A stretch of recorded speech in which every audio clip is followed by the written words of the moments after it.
Good morning, everyone. My name is Ariane Watt, and I have much to thank the Lord for. I've written this down so you get the short version. In 2013, April, I had my left kidney removed in South Africa due to a large malignant tumor. The urologist later said all was fine, I didn't need chemo. Of course, I thought, yay, and returned home a few weeks later, having made a great recovery. Praise and thanks to God. Probably around the beginning of April last year, I started doing strange and uncharacteristic things, and then my speech and coordination were affected. On the 30th of April last year, my prayer journal recorded, "Thanks and praise to God for my good health." The very next day, 1st of May, the headaches began, all day long and always in exactly the same place. It's just so amazing how rapidly things can change, and we just never know what is round the corner. Well, one thing led to the other, doctor, blood tests, and then a consult with Dr. Gunning, who used his quietly assertive manner to get me a brain MRI the next day instead of the following week. Sadly, a brain tumor was diagnosed, and after a spell in St. Anne's, we flew to South Africa. That's me and my husband, not me and Dr. Gunning.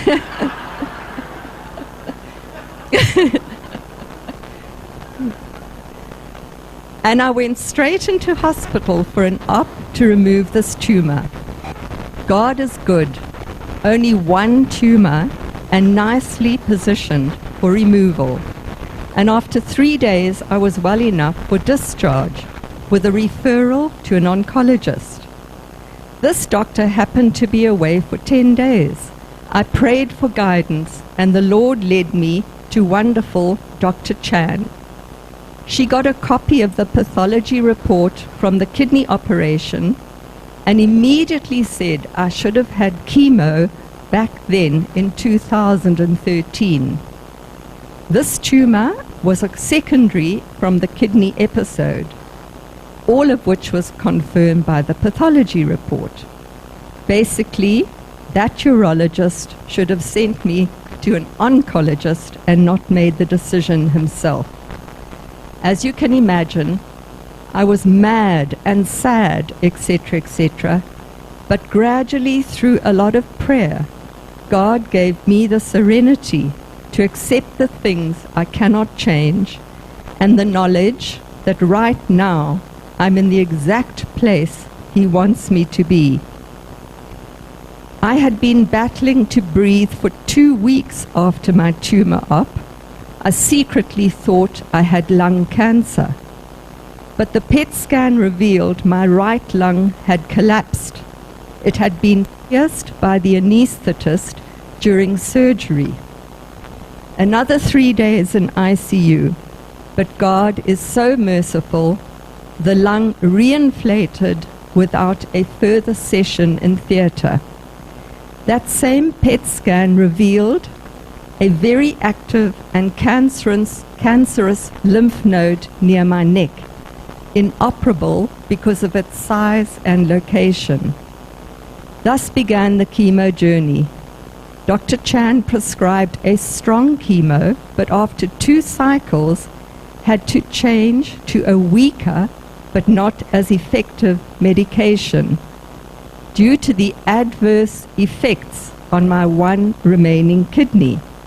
At this stage, the blood score was 340 and should have been around 85. Dr. Chan often told me I was a problematic case, but God was in the middle of everything and right there as always. After those 2 cycles, however, an ultrasound showed that cancerous lymph node had vanished. Dr. Chan said this was unusual, abnormal, and I was very lucky. But right there in her room, I declared, "That's God." It's a long story thereafter, lots of delays due to bad blood results, even on that weaker chemo. After 5.5 months in South Africa, Dr. Chan told me again I was a problematic case with a very simple solution. No more chemo, and she'd kill me if she administered any more.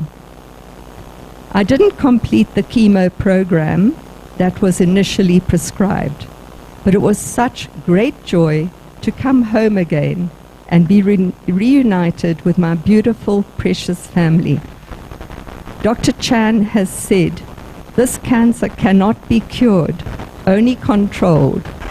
So regular checkups and testing are imperative, every 3 to 6 months, depending on the specific test, which now will be done under the capable care of Dr. Gunning. The first bloods, urine, CAT scans and MRI have been completed with the all clear on everything, and I pray this will continue. This whole experience has been one of many tears and fears and anxiety, and was much worse than the 2013 kidney episode, because it's the realization that the cancer had spread. But eventually, a sense of peace reigned, that peace which passes all understanding, and only God can give. It has been a total life changer. I know that God has been beside me all the way, and that I have been surrounded by His legion of angels. I just don't know what people in a crisis situation do when they don't know the Lord. I just don't know from where they draw their strength and comfort. He carried me in His loving arms all the way through. I don't know what the future holds, but I do know who holds the future. So here I am.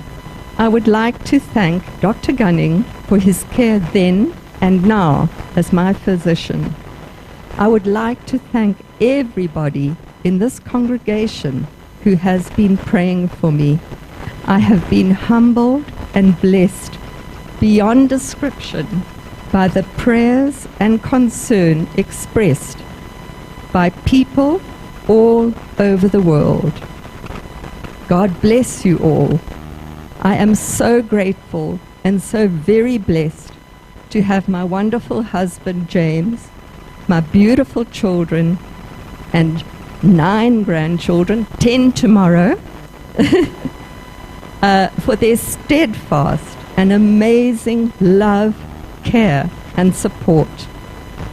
A big thank you also to all our extended family and friends. You are all so special. Most of all, though, I give all praise, all glory, honor, and all sincere thanks to my awesome God, who has never ever left my side for a minute, a second, for His strength, comfort, love, peace, mercy, and grace, for His word and so many promises which sustained me all those months and still do. He is the rock on which we can stand, and why I can now proclaim that I am a victor. In all things, we must always give thanks and praise to God, because He is so good. Thank you.